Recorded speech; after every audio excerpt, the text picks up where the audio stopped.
बारिश में एक रस्सी पर टंगा पूरा गरीब बेघर ससुराल। राहुल बेटा, थोड़ा संभल कर ऊपर चढ़ना। देख मौसम कितना खराब है और सीढ़ियों पर काफी फिसलन हो चुकी है, कहीं तेरा पैर ना फिसल जाए। माँ, मैं बहुत संभल कर सीढ़ियाँ चढ़ रहा हूँ, आप बिल्कुल चिंता मत कीजिए। राहुल सीढ़ियाँ चढ़कर ऊपर आकर अपने रस्सी पर लटकते हुए घर में बैठ जाता है। इस परिवार का घर तख्तों के झूला नुमा 3 मचान थे। पहले मचान में सास ससुर बैठे थे, दूसरे मचान में छोटा बेटा विकास और उसके गर्भवती पत्नी नीलम मौजूद थे, और तीसरे मचान में बड़ी बहू सुमन अपने 8 साल के बेटे विकी के साथ बैठी थी। आकाश अपने बेटे विकी के बगल में बैठ जाता है। तभी बगल की मचान में बैठा विकास अपने भाई से, भैया आप आ गए? आज गांव में मजदूरी मिल गई थी ना, घर में खाने के लिए कुछ सामान लाए हैं या नहीं? हाँ विकास, आज दूसरे गांव में काम मिल गया था तो दिहाड़ी की मजदूरी हाथों हाथ मिल गई। मैं थोड़ा राशन लाया हूँ, और हाँ ये देख, तेरी पत्नी नीलम के लिए बुखार की दवा भी ले आया हूँ। राहुल अपने मचान से हाथ बढ़ाकर दवाइयों का पत्ता दूसरे मचान में बैठे विकास की तरफ बढ़ाता है। मचानों के बीच की दूरी बहुत ज्यादा नहीं थी, इसलिए हाथ फैलाकर चीजें आसानी से दी जा सकती थी। भैया, आपने ये दवा लाकर बहुत अच्छा किया। नीलम को कल रात से बहुत तेज बुखार था। मैं 3 दिनों से काम पर नहीं जा पा रहा हूँ। आज आराम लग जाएगा तो कल से मैं भी मजदूरी पर चलूंगा। इधर सुमन अपने लटकते हुए मचान के कोने में रखी छोटी मिट्टी की अंगीठी में चूल्हा जलाकर खाना पकाने लगती है। तभी अचानक आसमान में बिजली कड़कती है। तेज हवा के थपेड़ों से पेड़ों पर टंगे तीनों लटकते हुए मचान जोर जोर से हिलने लगते हैं। विक्की डर के मारे अपनी माँ सुमन के आंचल को कसकर पकड़ लेता है। पिताजी, माँ देखिए ना, ये मचान तो बहुत जोर जोर से हिल रहा है। कहीं ये रस्सियाँ टूटकर नीचे पानी में तो नहीं गिर जाएंगी? मुझे बहुत डर लग रहा है। नहीं मेरे बच्चे, डरने की कोई बात नहीं है। ये लटकता हुआ मचान बहुत मजबूत रस्सियों से बंधा हुआ है, कुछ नहीं होगा। तू चुपचाप मेरे पास बैठा रहे। हे भगवान, हमारे ऊपर ये कैसी मुसीबत आ गई है। अगर ये हवा और तेज हुई और मचान गिर गया तो मेरे होने वाले बच्चे का क्या होगा? नीलम, तुम अपने दिल को मजबूत रखो और इतना घबराओ मत। मैं तुम्हारे पास ही हूँ। तुम्हें और हमारे बच्चे को कुछ नहीं होने दूंगा। बहू नीलम, इन विशाल पेड़ों ने सालों से हमारे परिवार को आश्रय दिया है, हमें हमेशा हर तूफान से बचाया है। न तो ये रस्सियाँ इतनी कमजोर है और ना ही ईश्वर इतना निर्दयी है कि हमसे हमारा ये आखिरी सहारा भी छीन ले। कुछ देर में हवा का वेग कम हो जाता है और मचान का हिलना थम जाता है। सभी लोग राहत की सांस लेते हैं और सुमन फिर से मिट्टी के चूल्हे में लकड़ियां सुलगाकर दाल, चावल और आलू की सब्जी पकाने लगती है। थोड़ी देर में गरम गरम खाने की खुशबू पूरे मचान में फैल जाती है। सुमन थालियों में चावल, दाल और सब्जी परोसकर अपने पति राहुल की तरफ बढ़ाती है। सुनिए जी, ये थालियां पकड़िए और आगे माँ जी और पिताजी के मचान तक पहुंचा दीजिए। खाना बनकर तैयार हो गया है, सब लोग गर्मा गर्म खा लीजिए। राहुल पहली थाली आगे बढ़ाकर विकास को देता है। विकास उसे आगे बढ़ाकर अपने पिता हरीलाल को सौंपता है। इस तरह एक एक करके हाथों हाथ खाना तीनों मचानों में पहुंच जाता है। सब लोग अपने अपने मचान में बैठकर बड़े ही चाव से खाना खाने लगते हैं। चलो, ईश्वर का लाख लाख शुक्र है कि इस भयंकर मुसीबत में भी कम से कम हम सबको पेट भर गरम खाना नसीब तो हो रहा है। सभी लोग खाना खाकर बैठे ही थे कि तभी अचानक नीचे उफनते पानी में किसी मोटर बोट के इंजन की गूंज सुनाई देने लगती है। नाव की आवाज सुनते ही छोटी बहू नीलम, सुनिए जी, नीचे पानी में नाव चलने की आवाज आ रही है। लगता है मुन्ना सेठ के गुंडे फिर से हमें धमकाने और यहाँ से भगाने आ रहे हैं। सुमन मचान से नीचे पानी की तरफ झांकती है। पानी में टॉर्च की रोशनी चमकाते हुए जग्गा और बिल्ला एक छोटी इलेक्ट्रिक बोट पर सवार होकर पेड़ों के पास आ रहे थे। हाँ, नीलम का अंदाजा बिल्कुल सही था। ये वही मुन्ना सेठ के आदमी जग्गा और बिल्ला हैं। ये लोग फिर से हमें परेशान करने चले आए। जग्गा अपनी नाव को लटकती हुई मचान के नीचे रोकता है और ऊपर मचान की तरफ मुंह करके गुस्सा करते हुए, अरे ओ हीरालाल, तुम लोगों को एक बार में बात समझ नहीं आती क्या? तुम्हारा पूरा घर पानी में डूबकर तबाही में बह गया, फिर भी तुम यहाँ पर पेड़ों पर रस्सियां बांध कर लटके हुए हो। जग्गा बेटा, हमारा घर डूब गया तो हम कहाँ जाए? हम इसी जगह पैदा हुए हैं और इन्हीं पेड़ों के सहारे अपनी जिंदगी काट रहे हैं। तुम्हें इससे क्या परेशानी है? अरे परेशानी हमें नहीं, हमारे मुन्ना सेठ जी को है। उन्होंने साफ कहा है कि जमीन और पेड़ खाली करो, हमें यहाँ फैक्ट्री लगानी है। तुम दोनों कान खोलकर सुन लो। हम इन पेड़ों को किसी भी कीमत पर काटने नहीं देंगे, चाहे जो हो जाए। हम ये जगह छोड़कर कहीं नहीं जाने वाले। जरा फंसे मान जाओ तो तुम्हारी भलाई है। राहुल सेठ जी के गुस्से को तुम नहीं जानते। अगर सीधे सीधे नहीं हटे ना तो हम जबरदस्ती तुम्हें यहाँ से फेंक देंगे। हम तुमसे पहले भी कह चुके हैं और आज फिर कह रहे हैं कि हम इन पेड़ों को छोड़कर कहीं नहीं जाएंगे। तुम बार बार आकर हमें धमकी देना बंद करो। अच्छा ठीक है, आज तो हम जा रहे हैं, लेकिन याद रखना ज्यादा दिन तुम इस हवा में लटके नहीं रह पाओगे। जग्गा अपनी बोट का इंजन चालू करता है और तेज रफ्तार में वहां से निकल जाता है। पिताजी, ये मुन्ना सेठ के गुंडे रोज रोज आकर हमें इस तरह धमकाते हैं। आखिर कब तक ये सब ऐसे ही चलता रहेगा? बेटी सुमन, जो भी होगा देखा जाएगा, लेकिन जिन पेड़ों ने हमें हमेशा जीवन दिया है, हम उन्हें छोड़कर कभी नहीं भाग सकते। हाँ जी, आप बिल्कुल सही कह रहे हैं। इन पेड़ों ने तो हमें हर मौसम में सहारा दिया है। आज जब इन पर मुसीबत आई है तो हम इन्हें अकेला कैसे छोड़ दें? पिताजी, अब बारिश भी थम गई है। आप ज्यादा सोच विचार करके अपना दिल भारी मत कीजिए। अब आप चुपचाप लेटकर आराम कर लीजिए। क्या कहूँ बेटा राहुल, इस बुढ़ापे की उम्र में भी अपने पूरे परिवार को इस तरह हवा में टंगे देखना पड़ रहा है। यही दिन देखना बाकी रह गया था। राहुल आगे बढ़कर अपने माता पिता के मचान का तिरपाल नीचे गिरा देता है ताकि रात की ठंडी हवा अंदर ना आ सके। हरीलाल मचान पर बिछी चटाई पर लेट जाता है। लेटे लेटे हरीलाल अतीत की पुरानी यादों में खो जाता है। चिलचिलाती धूप और भीषण गर्मी का मौसम था। नदी के किनारे लहराते हरे भरे खेतों के बीच वही दो विशालकाय आम और बरगद के पेड़ खड़े थे। हरीलाल और उनकी पत्नी काया पेड़ की शीतल छांव में खाट पर बैठे हुए थे। पास के खेत में बड़ी बहू सुमन टोकरी में ताजी सब्जियां तोड़कर जमा कर रही थी। माँ जी, पिताजी, देखिए तो सही, आज खेतों में कितनी बढ़िया लौकी, भिंडी, गिलकी और तुरई हुई है। आज तो इन्हें बाजार में बेचकर बहुत अच्छे पैसे मिल जाएंगे। दूर आम के विशाल पेड़ की एक ऊंची डाल पर राहुल बैठा हुआ पके हुए पीले आम तोड़कर नीचे फेंक रहा था, जिन्हें छोटा बेटा विकास नीचे घास पर बटोर रहा था। अरे सुमन, सिर्फ खेत में सब्जियां ही अच्छी नहीं हुई हैं, ईश्वर तो हमारे इन पेड़ों पर भी मेहरबान है। देखिए तो सही, डालियां मीठे आमों से कैसी लदी पड़ी हैं। हाँ, बिल्कुल सही कह रहे हो भैया। अभी तो इस एक पेड़ के ही आम समेटने में पसीने छूट रहे हैं। दूसरे पेड़ पर तो इससे भी ज्यादा आम लगे हुए हैं। दूसरे पेड़ की बात तो बाद में कीजिएगा, पहले इस पेड़ के मीठे आम तो हम सब मिलकर पेट भर कर खा लें। हाँ पिताजी, अभी एक आम खाकर बताता हूँ कि ये कैसे लग रहे हैं। विकी एक आम उठाता है और खाते हुए, ये आम हमेशा की तरह बहुत टेस्टी है। दादाजी, चाचा जी, लीजिए आप भी खाइए। हाँ हाँ बहू, खा ले। थोड़े दिनों पहले कच्चे आम भी तूने खूब खाए थे, याद है ना तुझे? माँ जी, नीलम प्रेग्नेंट है, इसीलिए इसे खट्टा खाने का मन करता था और हमें नीलम के लिए बाहर से आम नहीं लाने पड़ रहे हैं। पेड़ों से ही उसे भरपूर आम मिल जाते हैं। हाँ बेटा, ये तो तू सही कह रही है। वैसे अब काफी सारे आम इकट्ठा हो गए राहुल बेटा, अब नीचे उतरा, बहुत आम तोड़ लिए। अब सब लोग मिलकर पेड़ की छांव में बैठकर आम खाते हैं। राहुल पेड़ से नीचे उतरता है और पूरा परिवार पेड़ की शीतल छांव में एक साथ बैठकर मीठे रसीले आमों का स्वाद लेने लगता है। देखा बच्चों, ये पेड़ हमें हर साल कितने मीठे फल देता है। इसकी छांव में बैठते ही चिलचिलाती धूप की पूरी गर्मी छूमंतर हो जाती है। पिताजी, अब हम देर नहीं करते। मैं और विकास इन सब्जियों और आमों की टोकरियों को लेकर गांव के बाजार में बेचने के लिए निकलते हैं। हाँ भैया, चलिए। दोपहर के बाजार में ग्राहक अच्छे मिल जाएंगे तो सारा सामान जल्दी बिक जाएगा। दोनों भाई टोकरियां उठाकर बाजार की तरफ निकल जाते हैं। उधर छोटी बहू नीलम आंगन में झाड़ू लगा रही होती है और सुमन मिट्टी के चूल्हे पर लकड़ियां जलाकर खाना बनाने में लगती है। भाभी, जब हमारे घर के अंदर इतनी अच्छी रसोई बनी हुई है तो आप दोपहर में बाहर पेड़ के नीचे चूल्हा जलाकर खाना क्यों बना रही हैं? अरे छोटी, घर के अंदर कितनी उमस और गर्मी होती है, बाहर इन विशाल पेड़ों की ठंडी ठंडी हवा चलती है तो यहाँ खाना पकाने में कितना आनंद आता है। भाभी, आपको बाहर इतना ही अच्छा लगता है तो कहिए तो भैया से कहकर अपने घर का छप्पर ही हटवा देते, पूरा घर ही बाहर जैसा हो जाएगा। नीलम की यह मजाकिया बात सुनकर खाट पर बैठे हरीलाल और काया जोर जोर से हंसने लगते हैं। पूरे परिवार में खुशियों का माहौल था। वैसे बेटी नीलम, हंसी मजाक अपनी जगह है, लेकिन सच तो यही है कि इन पेड़ों ने हमारे पूरे परिवार को जिंदगी भर संभाला है। पिताजी, जब से मैं शादी होकर इस घर में आई हूँ, इन पेड़ों की ऐसी ही विशाल काय देख रही हूँ। ये पेड़ आखिर कितने पुराने हैं? बेटी, ये पेड़ हमारे दादाजी के जमाने के, उन्होंने अपने हाथों से इन्हें लगाया था। एक जमाने में जब पूरे गांव में भयंकर सूखा पड़ा था, तब ये वहां आकर बसे थे। उन्होंने यही नदी के किनारे खेती शुरू की और ये पेड़ लगाए। तब से ये पेड़ हमारे परिवार के सदस्य की तरह हमारा साथ दे रहे हैं। हाँ जी, आप बिल्कुल सच कह रहे हैं। गर्मियों में ये हमें मीठे फल और शीतल छांव देते हैं और सर्दियों में इन्हीं की सूखी लकड़ियों और पत्तों से हमारा चूल्हा जलता है और इन्हीं के सड़े गले पत्तों और फलों से हमारे खेतों के लिए खाद भी बनती है। दादाजी, लेकिन ये पेड़ इतने ज्यादा ऊंचे क्यों हैं? बाकी पेड़ों से तो ये बहुत ज्यादा लंबे दिखाई देते हैं। बेटा, ये नदी के ठीक किनारे उगे हैं ना, इन्हें नीचे से उपजाऊ मिट्टी और भरपूर पानी मिलता रहा, इसलिए ये सीधे आसमान की तरफ बढ़ते चले गए। चलिए, अब बातें बंद कीजिए, नाश्ता बनकर तैयार हो गया है, सब लोग गर्मा गर्म खाना खा लीजिए। दोनों बहुएं मिलकर सभी को खाना परोसती हैं और सभी लोग खाना खाने लगते हैं।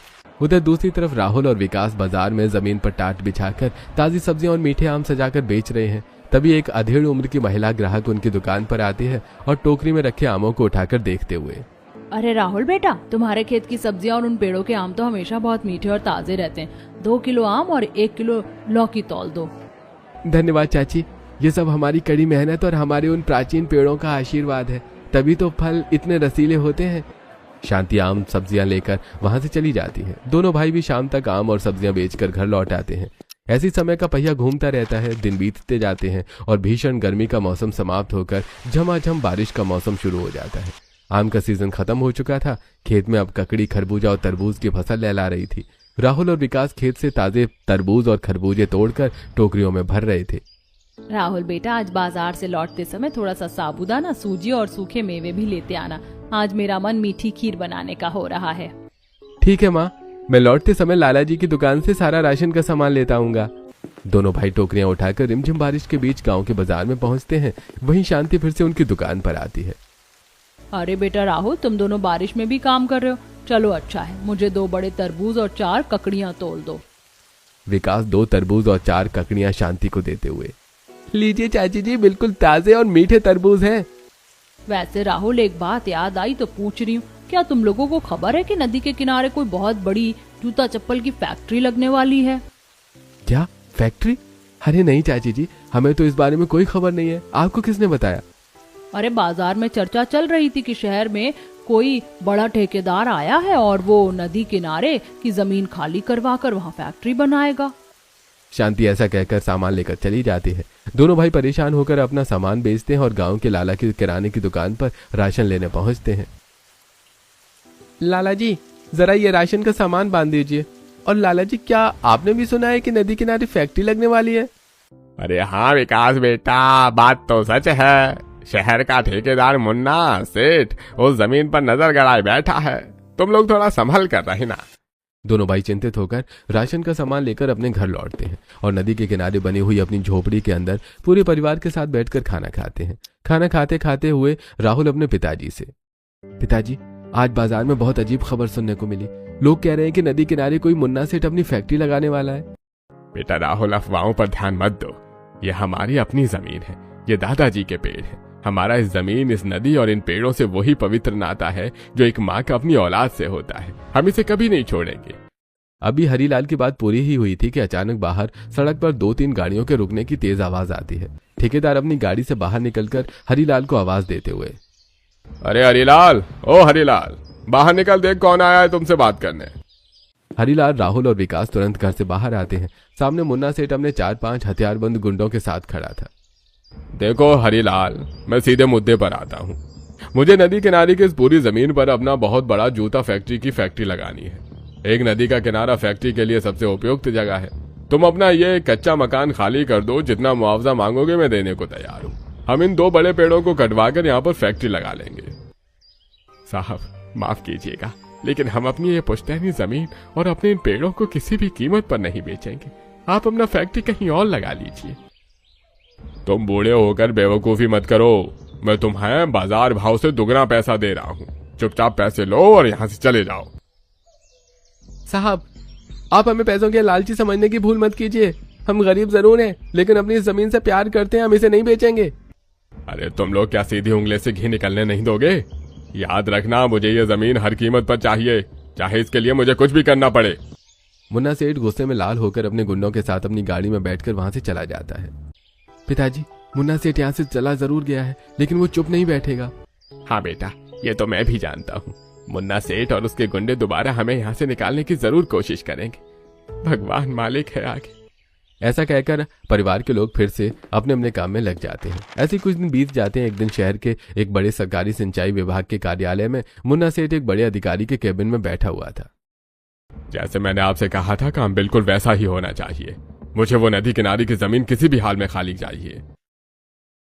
अरे आप बिल्कुल चिंता मत कीजिए सेठ जी, आज रात को ही पास बने सरकारी डैम का एक बड़ा गेट खोल दिया जाएगा। शाम को मुन्ना सेठ अधिकारी के साथ बांध पर जाता है और मजदूरों से, ऐसा करो, डैम का एक गेट खोल दो। अरे साहब, अगर बांध का गेट खोल दिया गया तो नदी में भयंकर बाढ़ आ जाएगी और किनारे बसे गरीब लोगों के घर पानी में बह जाएंगे। तुम अपनी बकवास बंद करो और जितना कहा गया है उतना करो। वहां किनारे पर कोई पूरा गांव नहीं बसा है, सिर्फ 2 पेड़ों के बीच एक झोपड़ी है। साहब वही एक झोपड़ी तो उस गरीब परिवार का इकलौता आशियाना है, उसमें पूरा परिवार रहता है। अरे तुम अपनी जुबान बंद रखोगे या नौकरी से हाथ धोना है? जाओ और जाकर तुरंत बांध का गेट खोल दो। मजदूर अधिकारी और मुन्ना सेठ के दबाव में आकर बांध का विशाल लोहे का गेट खोल देते हैं। उफनती नदी का लाखों क्यूसेक पानी बहुत प्रेशर के साथ किनारे की तरफ बढ़ने लगता है। उधर पूरा परिवार पेड़ के नीचे बैठा था। नदी के किनारे पानी की आवाज सुनकर छोटी बहू नीलम घबराकर उठती है। माँ जी, पिताजी जरा बाहर देखिए तो सही, इस नदी में इतना भयंकर शोर कैसा आ रहा है? अरे ये क्या, नदी का पानी तो हमारे आंगन तक पहुँच गया है। इस मौसम में तो कभी नदी में इतनी भयंकर पूर नहीं आती थी। जरूर उस दुष्ट ठेकेदार ने यह साजिश रची है। राहुल, विकास जल्दी करो, घर का जरूरी सामान समेटो, पानी बहुत तेजी से बढ़ रहा है। इससे पहले कि परिवार के सदस्य अपना सामान समेट पाते, नदी का एक बड़ा रेला उनकी झोपड़ी को तिनके की तरह उखाड़कर बहा ले जाता है। पूरा घर, अनाज, बर्तन और कपड़े पानी के तेज बहाव में बह जाते हैं और पूरा परिवार नदी के उफनते पानी में तैरने लगता है। विकास, माँ को संभालो, विकी को कसकर पकड़ो, कोई भी एक दूसरे का हाथ मत छोड़ना। तभी पानी के बहाव में एक विशाल सूखे पेड़ का तना बहता हुआ उनके पास आता है। राहुल फुर्ती से उस तने को पकड़ लेता है। सब लोग जल्दी से इस पेड़ के तने पर चढ़ जाओ और इस तने को कसकर पकड़ लो। परिवार के सभी सदस्य तैरकर उस तने पर चढ़कर बैठ जाते हैं। बहता हुआ तना थोड़ी दूर जाकर एक सुरक्षित ऊंचे टीले के किनारे आकर अटक जाता है। सभी लोग टीले पर आराम से बैठ जाते हैं। हे भगवान, हमारा सब कुछ तबाह हो गया। हमारा घर, हमारा अन्न, हमारे कपड़े सब पानी में बह गए। अब हम कहाँ जाएंगे? पिताजी, चाचा जी, मुझे बहुत डर लग रहा है। घबराओ मत बेटा, हम हैं ना। पिताजी, आप लोग यहीं टीले पर रुकिए, मैं और भैया गांव के अंदर जाकर सरपंच और पड़ोसियों से मदद मांग कर आते हैं। राहुल और विकास भागते हुए गांव की पंचायत में पहुंचते हैं, जहां सरपंच और गांव के कुछ लोग बैठे हुए थे। सरपंच जी, हमारी मदद कीजिए। बांध का पानी आने से पूरा हमारा घर बह गया है। हमें गांव में रहने के लिए कोई छोटी सी जगह या छप्पर दे दीजिए। अरे भाई राहुल बेटा, हम जानते हैं कि तुम्हारे साथ बहुत बुरा हुआ, लेकिन हम मुन्ना सेठ जैसे पहुंचे हुए अमीर और ताकतवर इंसान से दुश्मनी नहीं ले सकते। अरे तुम लोग समझ क्यों नहीं जाते? जब मुन्ना सेठ वो जमीन मांग रहा था तो तुम लोगों को चुपचाप जमीन बेचकर चले जाना चाहिए था। हम वो जमीन और उन पेड़ों को नहीं छोड़ सकते, उनसे हमारा भावनात्मक जुड़ाव है। परिस्थितियां तो अच्छी और बुरी आती और जाती रहती हैं, लेकिन परिस्थितियां तो भावनाएं नहीं बदलती ना। ठीक है विकास, तो ये तुम लोगों की मर्जी है, लेकिन एक बात तुम भी समझ लो, हम तुम्हें गांव में पनाह नहीं दे सकते और ना ही रहने की जगह दे सकते हैं। सरपंच जी, आप गांव के मुखिया होकर भी उस जालिम सेठ के डर से हमारी मदद करने से पीछे हट रहे हैं। हाँ, लेकिन कोई बात नहीं, हम अपने लिए कोई और रास्ता निकाल ही लेंगे। निराश होकर दोनों भाई वापस टीले पर अपने परिवार के पास लौटते हैं। हरीलाल अपने बेटों के उदास चेहरे देखकर सब कुछ समझ जाते हैं। कोई बात नहीं बेटो, अगर गांव वालों ने डर के मारे हमें पनाह नहीं दी तो हम हिम्मत नहीं हारेंगे। हम यहीं अपनी जमीन पर नया आशियाना बनाएंगे। लेकिन पिताजी, हमारे पास ना तो कोई जमीन सूखी बची है और ना ही सिर छुपाने की कोई छत। हम नया घर कैसे बनाएंगे? बेटी सुमन, हमारे दादाजी के लगाई वो 2 विशालकाय पेड़ आज भी बाढ़ के पानी में सीना ताने खड़े हैं। हम उन पेड़ों की मजबूत शाखाओं पर अपना घर बनाएंगे। ए जी, आप लोग छत पर घर बनाने की बात कर रहे हैं, लेकिन आपने तो ये सोचा ही नहीं कि हम बूढ़े हो गए हैं। ये पेड़ इतनी ऊंचाई पर है कि हम सीढ़ियों से इतनी ऊपर चढ़ ही नहीं पाएंगे। और फिर छोटी बहू भी तो प्रेग्नेंट है, हमें उसका भी तो सोचना है।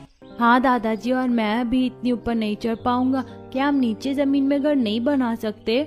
बना सकते हैं बेटा, बिल्कुल बना सकते हैं। राहुल, विकास, हम हवा में लटकता हुआ मचान का घर बनाएंगे। ये आप कैसी बातें कर रही हैं दीदी? हम हवा में लटकता हुआ मचान का घर भला कैसे बना सकते हैं? सुमन सही कह रही है।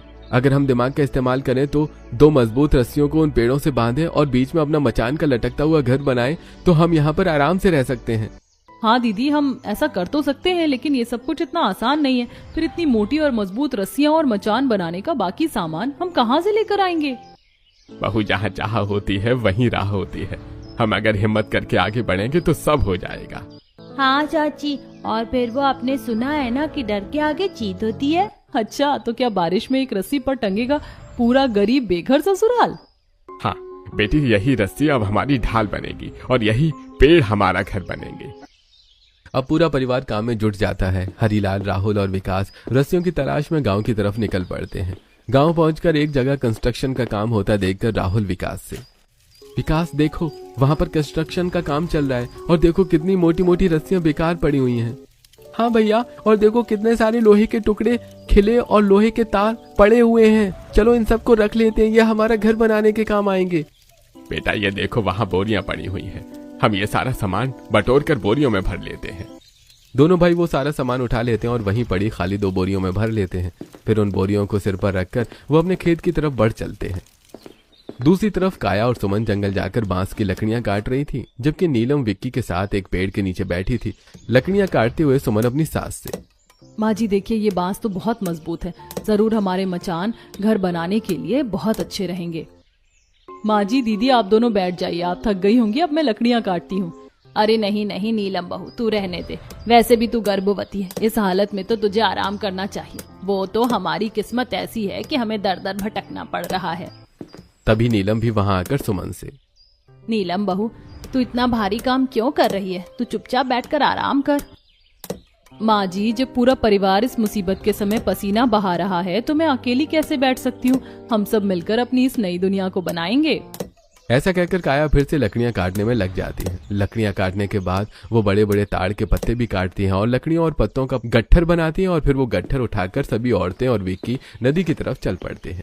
नदी के किनारे पहुंचकर सभी लोग सामान रख देते हैं और घर के मर्दों के आने का इंतजार करते हैं। तब नीलम को हाफता हुआ देखकर काया नीलम से, मेरे पास एक आइडिया है, हमारे पेड़ आज भी हमारे काम आएंगे।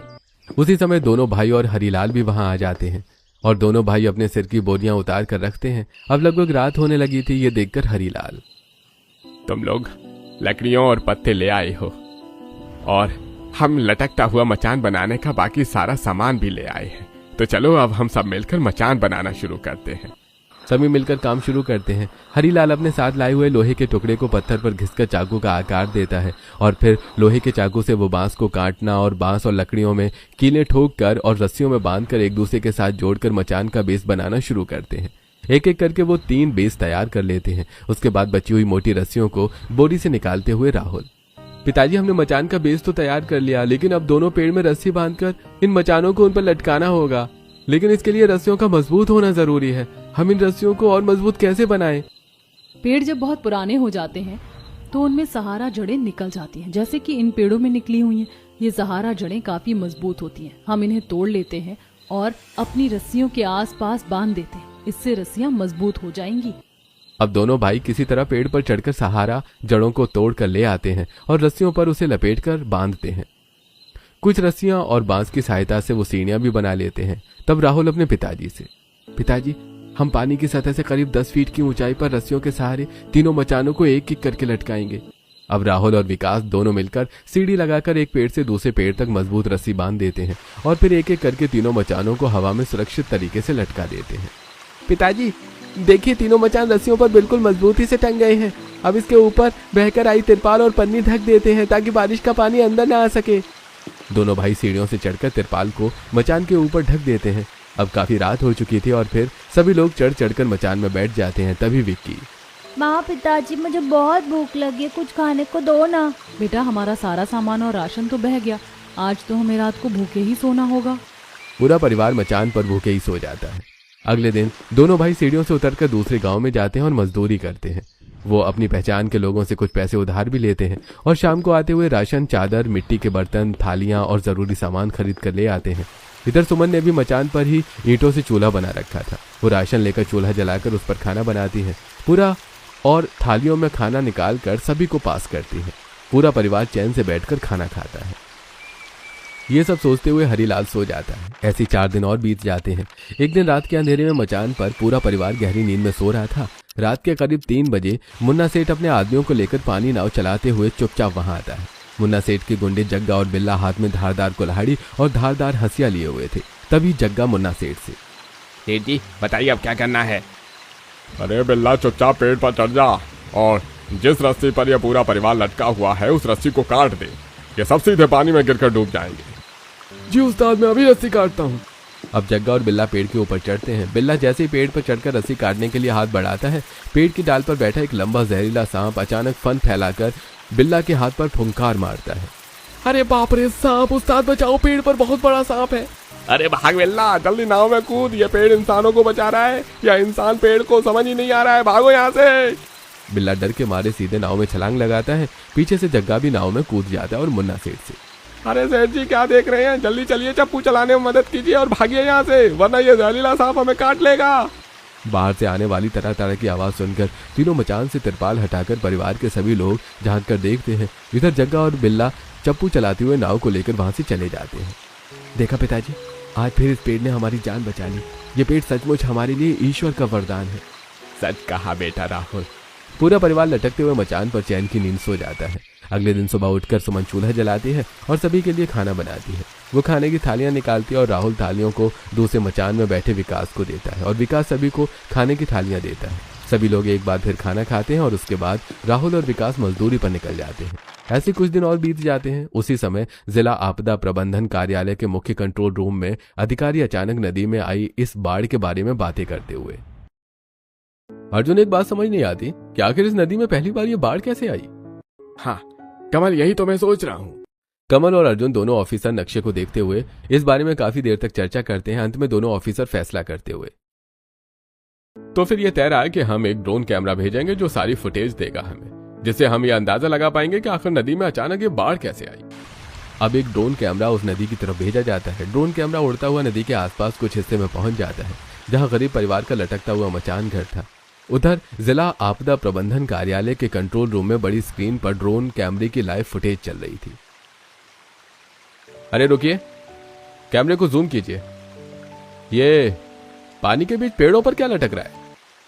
सर, ये तो रस्सियों पर टंगा हुआ एक पूरा का पूरा घर है। इसमें तो आदमी, औरतें और छोटा बच्चा भी दिखाई दे रहे हैं।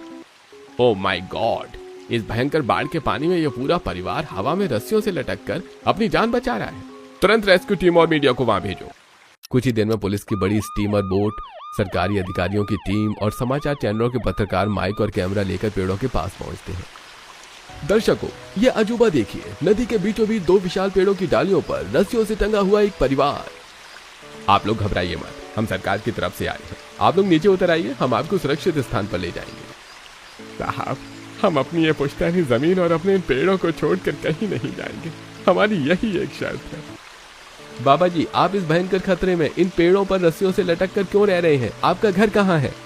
साहब, हमारा घर इस उफनती नदी में नहीं डूबा, बल्कि शहर के अमीर मुन्ना सेठ ने सरकारी अधिकारियों को रिश्वत देकर बांध का गेट खुलवाकर हमारे घर को डुबोया। और जब हमने अपनी जमीन बेचने से मना कर दिया तो उसने अपने गुंडों से हमें जान से मारने की धमकियां भी दिलवाई। पत्रकार ये पूरी कहानी कैमरे पर रिकॉर्ड कर लेते हैं। देखते ही देखते ये खबर पूरे देश के समाचार चैनलों पर आग की तरह फैल जाती है। राज्य के मुख्यमंत्री तुरंत मामले का संज्ञान लेते हैं और मुन्ना सेठ और भ्रष्ट अधिकारियों के खिलाफ सख्त जांच के आदेश जारी कर देते हैं। पुलिस की विशेष टीम बांध के उस मजदूर को गिरफ्तार करती है जो डर के मारे पुलिस के सामने मुन्ना सेठ का पूरा काला सच उगल देता है। साहब, मुझे माफ कर दीजिए। मुन्ना सेठ ने उस अधिकारी को 50 लाख रुपए की रिश्वत देकर बांध का गेट खुलवाया था ताकि हरीलाल का घर डूब जाए।